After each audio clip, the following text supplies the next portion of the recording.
I felt that part of that animosity came from the fact that people are not used to black men stepping up and speaking up, and then not ever having to fold. From what I understand, I don't know your whole economic situation. I don't count your money or anything like that. But I would imagine the fact that you're a guy who has made his own movies, you've made your own moves, you own the sports league, you're not a player on the team, you started the Big Three with your partners, things like that.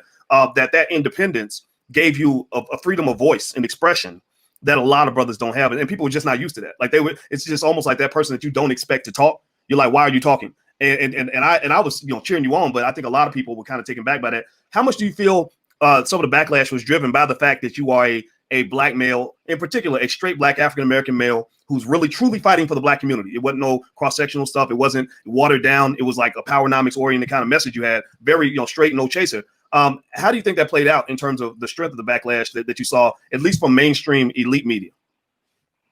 Well, I expected it. They don't like to see not only black men but black boys standing up and being strong. You don't have to wait till you're a man to be strong, and you don't have to wait till you have money.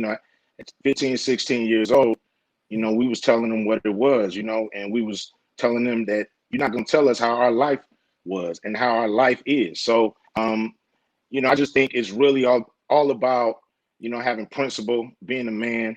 You know, some of my buddies, we've had the philosophy growing up.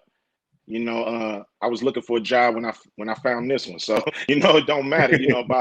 About that. You got to leave with yourself intact, if you know what I mean. You can't let people rule you and run over you just because they believe they got power. It's really all in what you feel in your heart. At the end of the day, you always feel better when you say what need to be said than wait until get to a place where you feel safe. Sometimes you just got to step out there and do what need to be done. And I just noticed, when you take one step towards the right thing, sometimes that thing will take two steps towards you. And it's saying you take one step towards God, he'll take two steps towards you. So you just got to always just have the right intentions. Don't be selfish, be a man, and speak up and stand up for what's right.